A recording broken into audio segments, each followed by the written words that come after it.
Wish I could do that.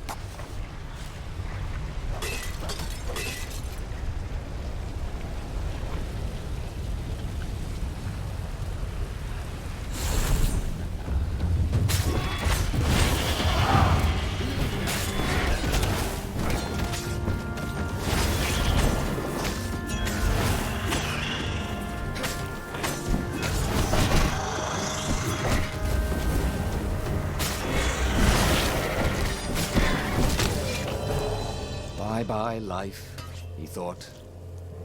Hello, emptiness.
I'd have hoped his mother wasn't watching.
A road less traveled.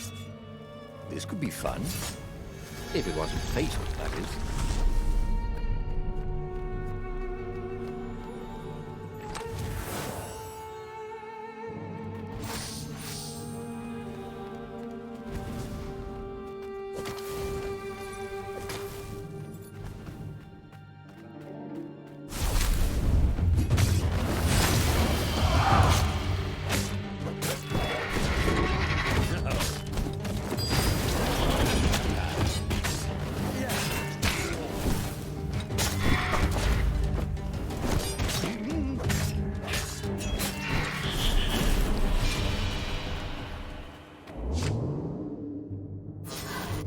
there was an engraving.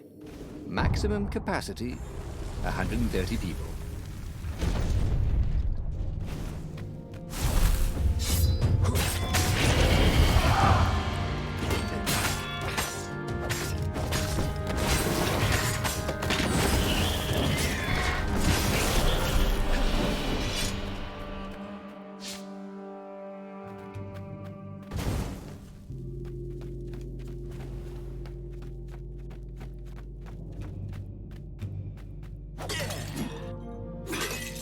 Renata felt a little better.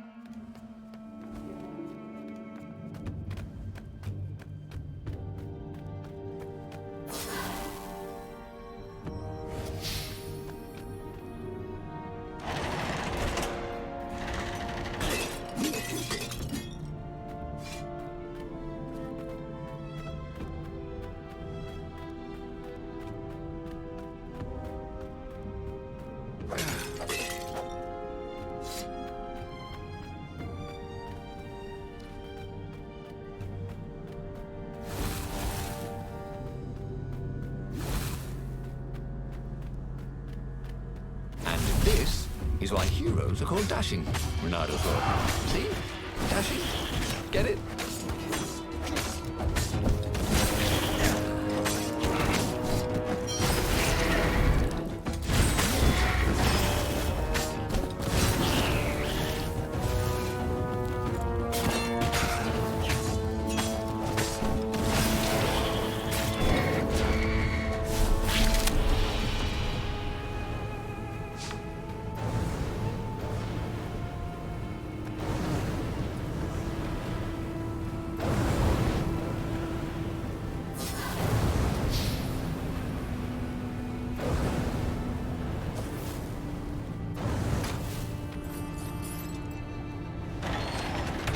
The Ravens at least could not get past this point.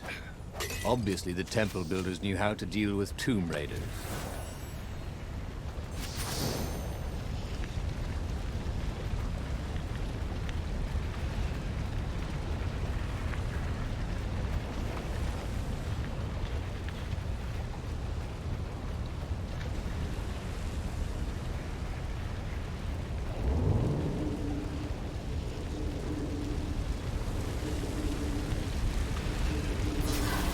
Renato hated cannon traps. Also, who reloaded these things anyway? He never figured that part out.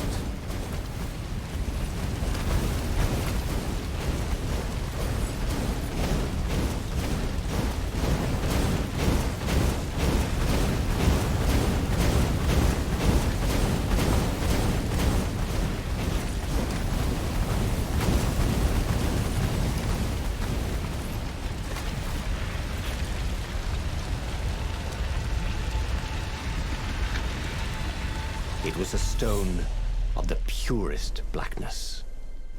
It reflected no light, like a void made solid. Nervous, he picked it up. I can make you mighty. Who said that? Give me blood. It was the stone, eager, thirsty.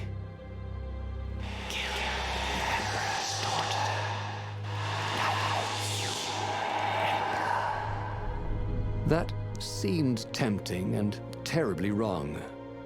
Zenobia was the Emperor's greatest general and a potent witch. But they had been close once, and Renato wasn't sure he really wanted to be Emperor. Why not capture the core of Sky Ripper instead?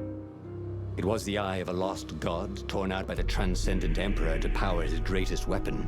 "Not the core," said the stone anxiously.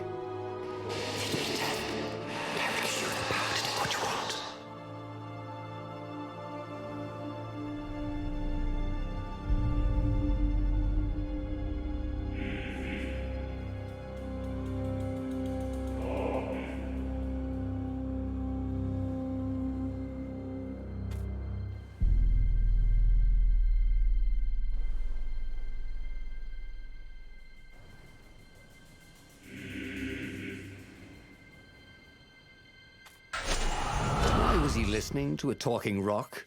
Ah, but the rock had a point. If the stone could truly turn him into a powerful warrior, he could defeat the Emperor with the very weapon the wicked old toad had sought for himself. To be a hero, you had to sacrifice old friends sometimes, especially when they've become enemies.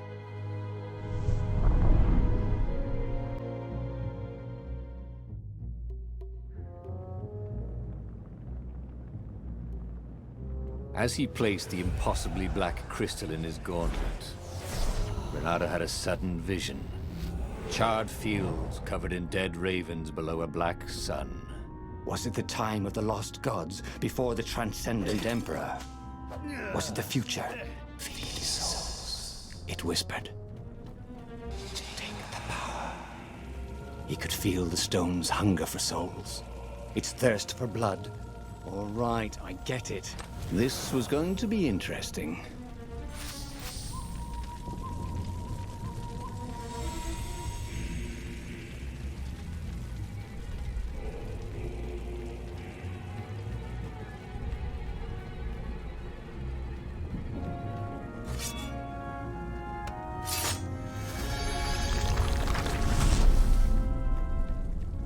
Hey, I hear black is the new dead.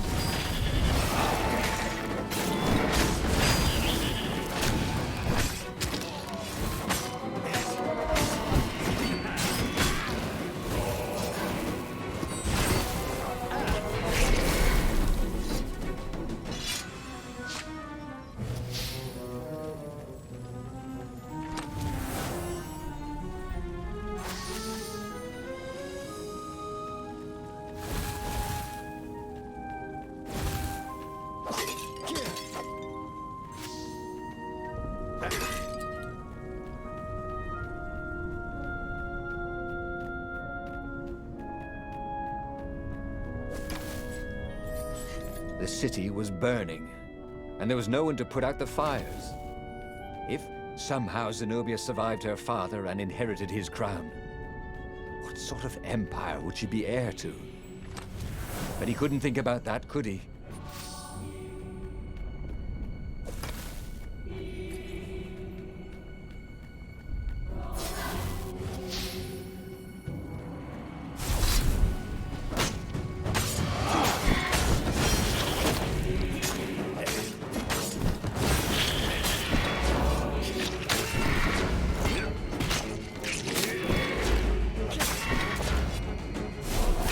The ravens on Zenobia's island were no match for Renato. They screamed as the stones sucked out their souls. And with each death, he felt stronger. Take the power, the stone told him.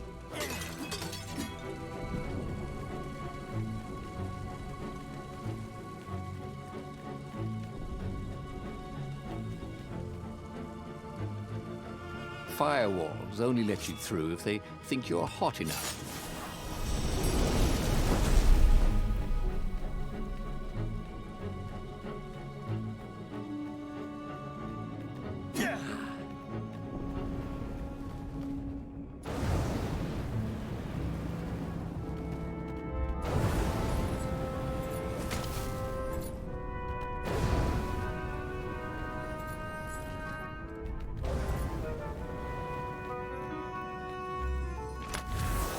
In this chest, there were woodcuts of amazingly beautiful vixens wearing no clothes at all. And something more useful.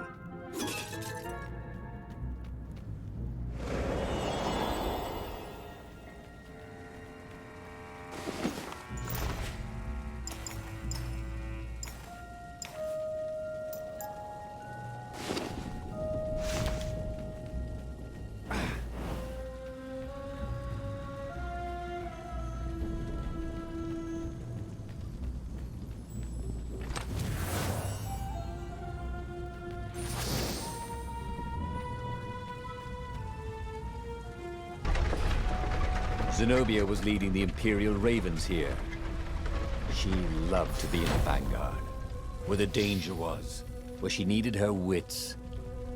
Renato pitied whoever she was fighting, especially if it was him.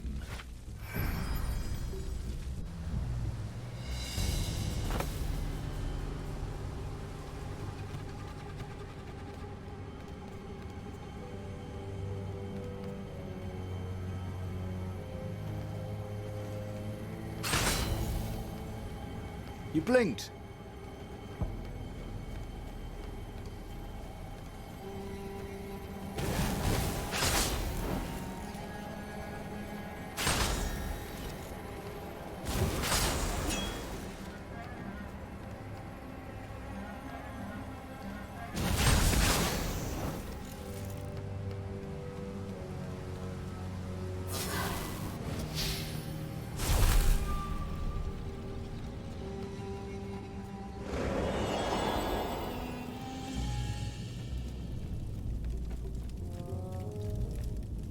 Zenobia was waiting for Renato.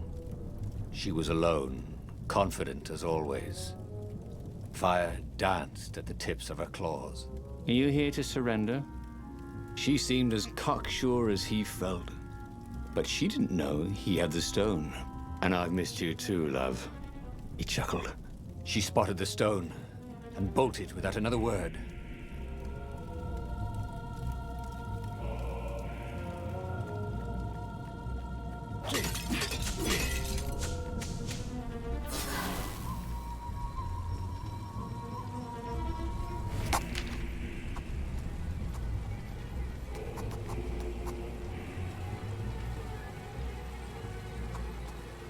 This was way better than being able to shrink down to the size of an ant. What was that all about, anyway?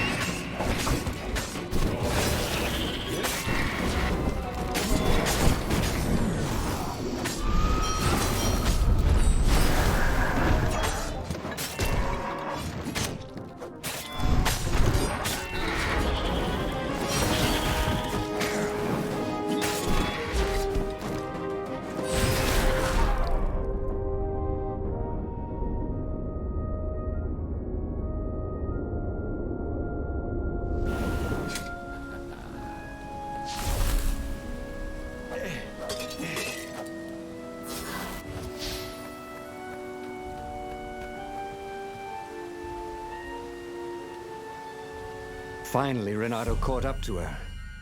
He had never seen her scared before. At school, she'd been the determined, brave one. Now her eyes were wide, frightened. He didn't like seeing her this way. "Kill her," whispered the stone. "You cannot win your rebellion without it." "Please." "No," said Zenobia. "Not that way." Oh, they had been so close once. Could he really feed her soul to his demonic gem? But if he spared her, he would not get the full power of the stone. Oh, how could he be the hero he wanted to be?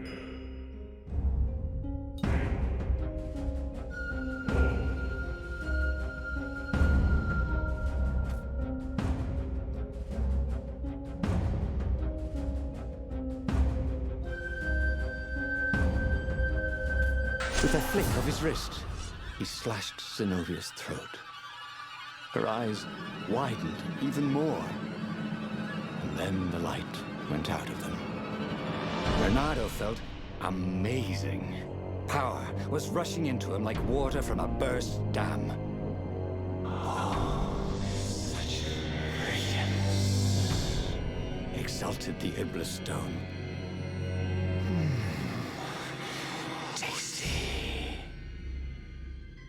He felt a bit bad about killing her.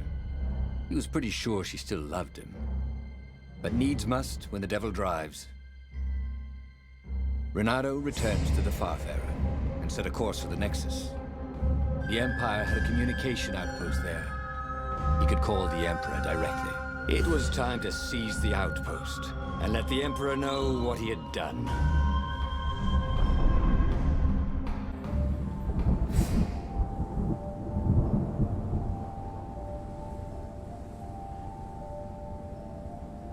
The Nexus was beautiful. He'd never realized how beautiful. Everything glowed. The wind was so sweet. The sun so soft. The stones so warm. The black raven feathers. Black feathers. Suddenly, his eyes are filled with them. He's falling through smoke, under a dead sun. A voice called him home. Is this a vision? Whose? Is this the time of the lost gods? Or the future? No matter. What mattered now was killing his way to the Imperial outpost and challenging the Emperor from there.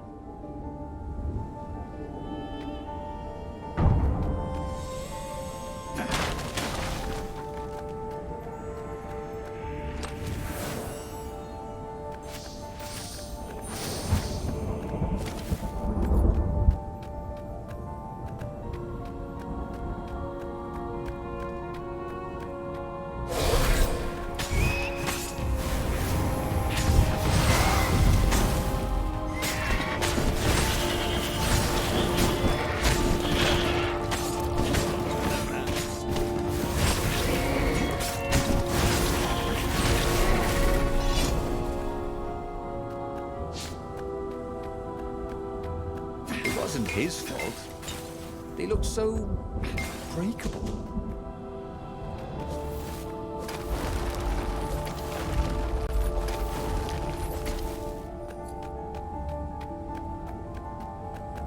Up ahead was Lapino. What was he doing here? Bernardo! Hey, buddy! Hey there, old buddy! Please don't kill me! Why would I kill you? Asked Bernardo, although he had been thinking about it. Well, you've become... look, I mean, no disrespect at all here. Kind of evil? Maybe you should, I don't know, go to the mountains to have a think? See if maybe you're sure the stone is not all that healthy a thing to keep? I suppose you wanted, Bernardo said, and poked Lapino in the chest for emphasis. Oh, had he just killed Lapino? Oh, damn it.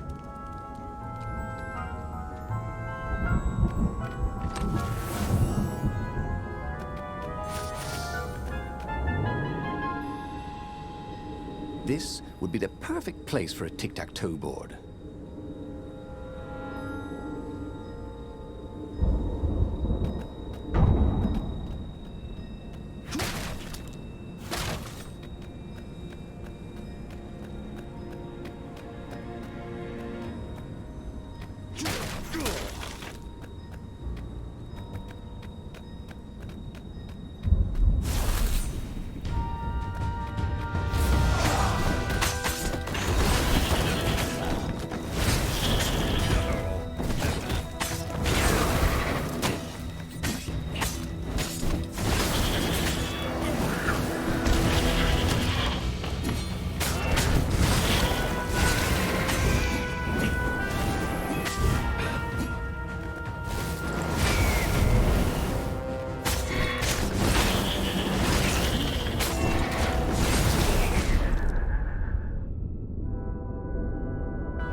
Renato rampaged through the Imperial outpost like a water buffalo rampaging. At the last moment, he remembered not to kill the Far Speaker Toad. After all, he wanted a word with the Emperor. But there was only silence. The Emperor was scared, like little girl. Well, he would gather the rebel army and slaughter the Imperial fleet. Applauded the Iblestone. Tremendous. Then the Emperor would have to answer his Far Speaker, wouldn't he? Who are you? Asked a distant voice that sounded uncomfortably like Zenobia. What have you become? The mountains. Go to the mountains, urged another that sounded a bit like Lapino.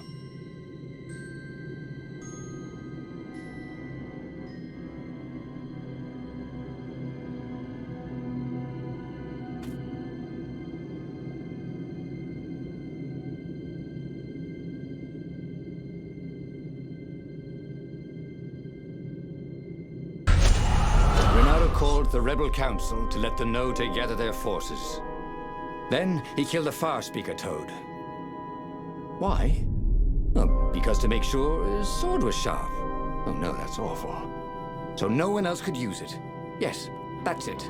Then he set off for the ruins and the secret rebel base.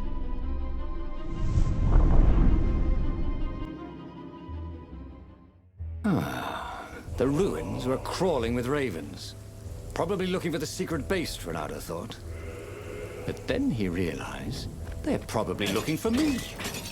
They must be very scared of me. Well, here I am.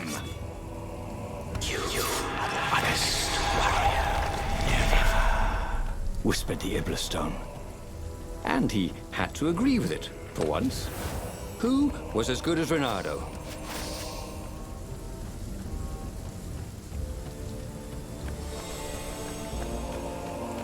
Once, he found a Superman issue #1 in mint condition in a jar he'd broken. He planned to keep breaking things until he had the whole series.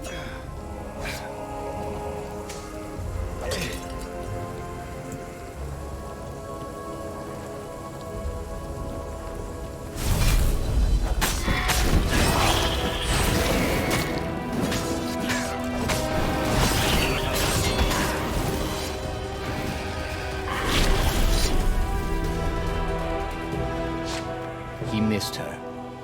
Not Zenobia. Hypatia, the kid's mother. Renato had never thought he'd date a librarian. He'd always figured himself for the barmaid type. But then, he'd never figured the library of Ubar would have comic books, or that Hypatia would know anything about them. He missed her.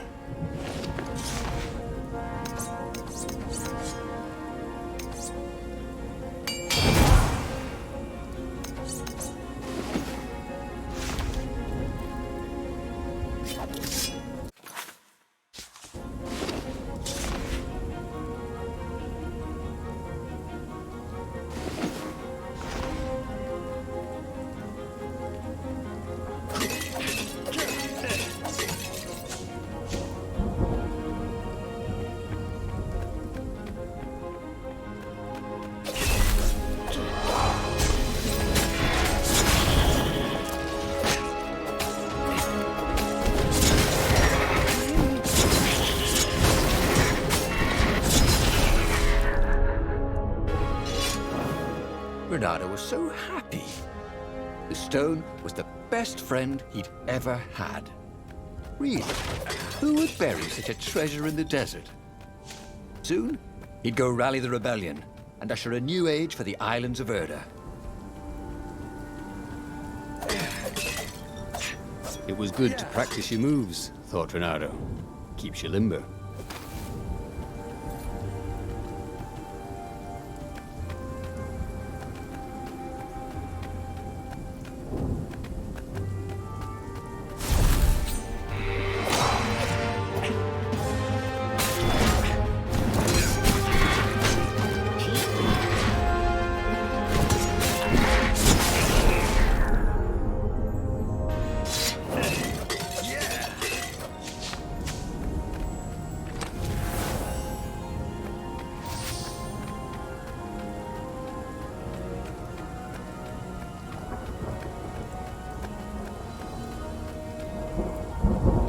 He'd once met a pirate captain who used hooks to get around his ship. What was his name again?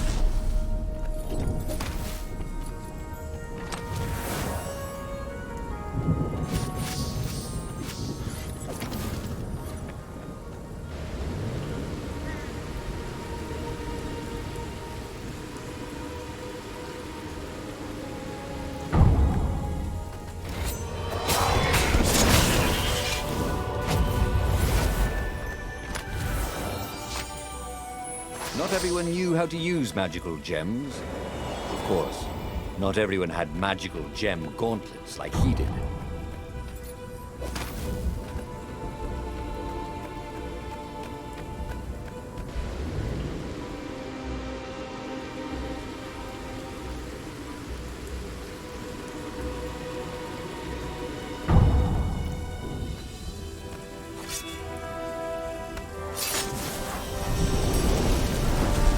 Maybe I should follow my nose, thought Renato.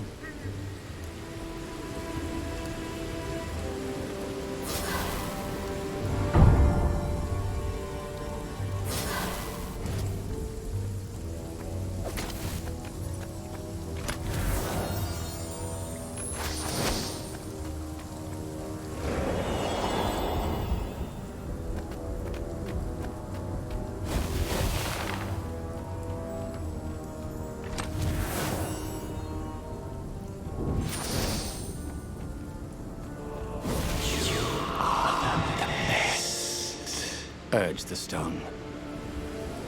Let me make you emperor. Come to think of it, Renato thought as he put down another raven. Why shouldn't I be emperor? How did anybody get to be emperor anyway? By making war.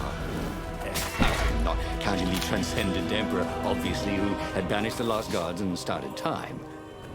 Yes, he should be emperor. He would make a great emperor. Right, Stone? Oh, right, boss.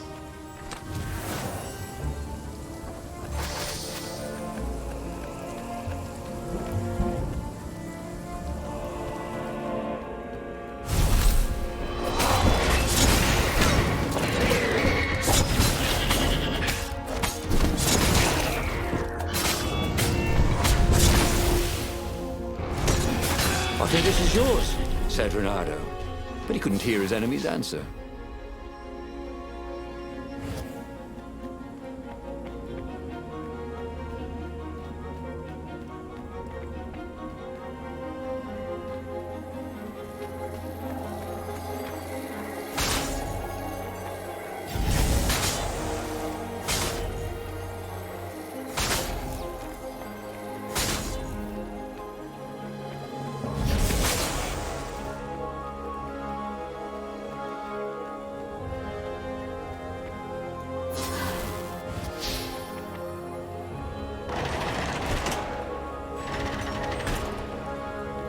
The mysterious sword from the east made you so fast you could catch a fly with your chopsticks.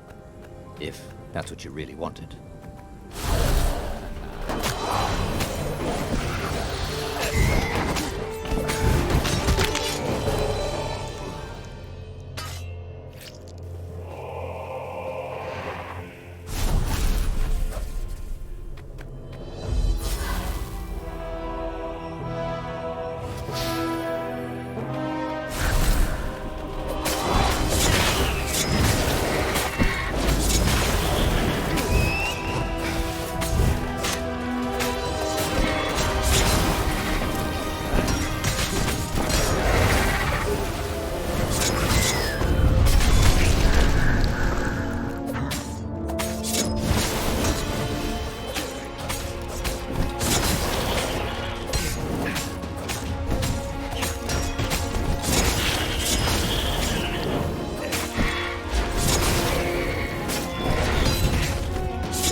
Hey, I'm a firefox, thought Renato.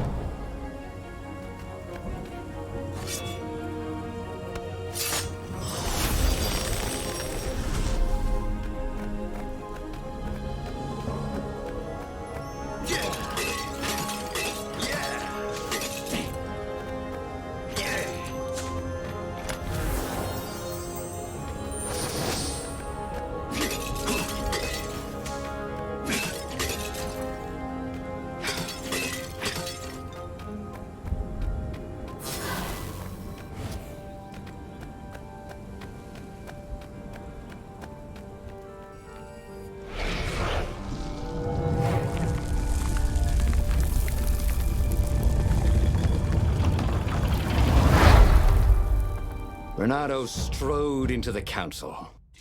Let's do this thing. Let's make me emperor. They looked confused and nervous. Ah, had he mentioned the emperor thing? Yeah, he'd meant to bring that up later. I mean, let's go win this rebellion. He waved his sword around encouragingly. They ran. Cowards. He'd stop them. He cut down a few to inspire the others. But soon, there was no one to cut down. Well then, he'd have to attack the fleet alone. More for me, he said. Unless it was the stone that said it. Traitors. Traitors, all of them. They'd run rather than following him, rather than cheering him. What should he do to the cowards? Anything he wanted to. After all, he was a true hero, the best warrior there ever was. No one could stop him now.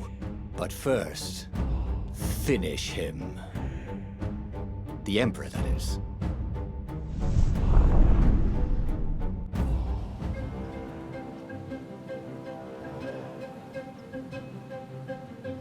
Where was the rebel fleet?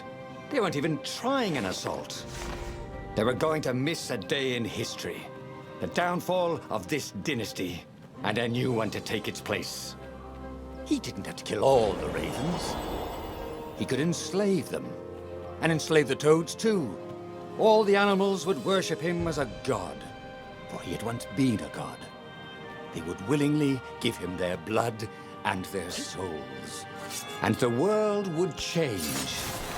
Would become familiar again. Renato had a feeling that was the back door to something. But what?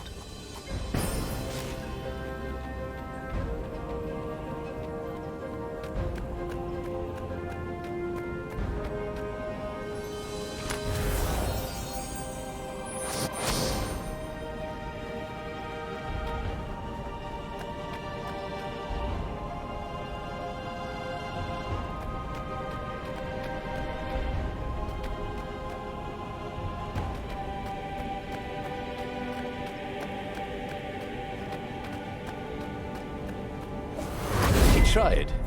You're hooked.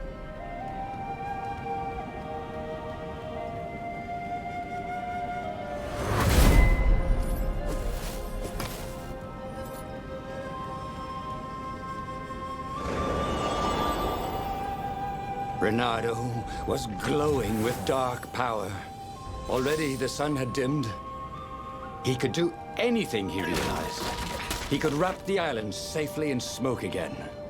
He was beyond a hero. He was going to become a god again. How odd, he thought, that the Iblis Stone had nothing to say about any of this. Well, no matter. Once he killed this petty Toad Emperor, he would bring back the Black Sun.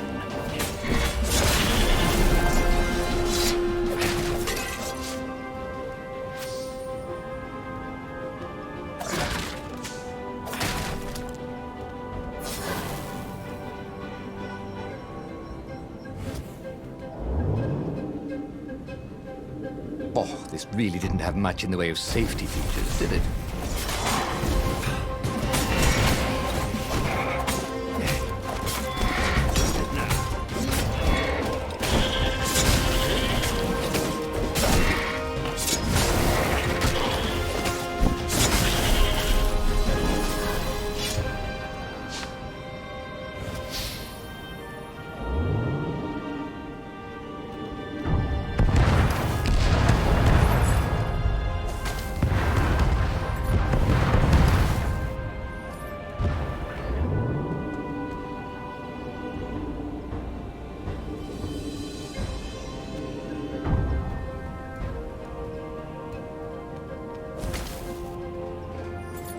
Soon he'd confront the Emperor. Funny that this whole war had come about because the Emperor feared death. And now it was coming for him. There was some sort of lesson there, wasn't there?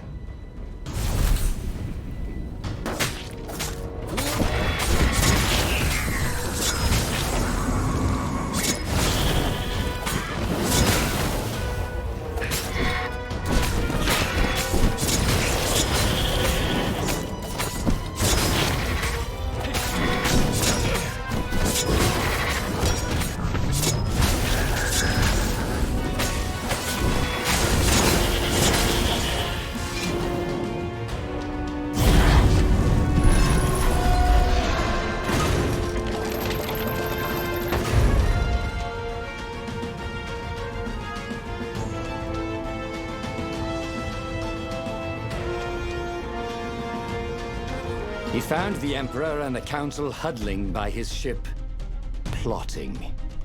They saw him and cowered before him.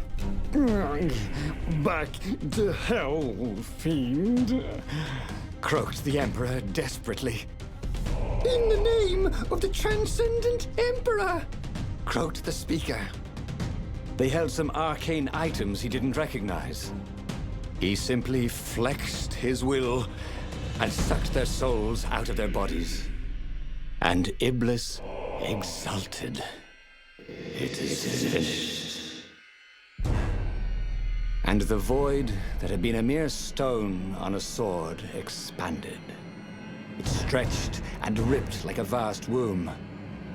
And a gaze, black and pitiless as the sun, passed through the void into the land. And so time ended. And just like that, he was alive again, and back on the Farfarer, still fleeing burning Ubar. The book was still open before him. So, the book was a portal. It took you to the future, when your destinies would branch. He had failed and died 3 times, but he'd learned another true thing. The Iblis Stone was evil. It would try to corrupt anyone who used it.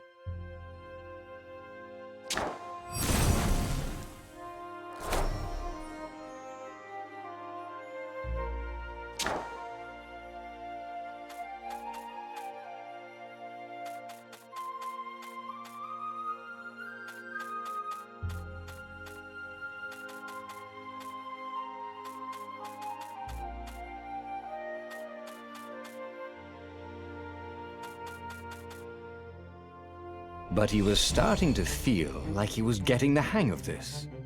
There was a way through to victory. He could feel it. He just had to keep running the path of destinies. With that, the book fluttered back to the beginning, and he fell into it. The clouds parted over the Isles of Boreas. It was time to choose. The rebellion was in trouble. Ravens were scouting for the secret rebel base. They needed a game-changer. Pieces of the Sky Ripper had surfaced. Or so a scholar in the mountains had told him. Surely the weapon that banished the lost gods could defeat the Emperor.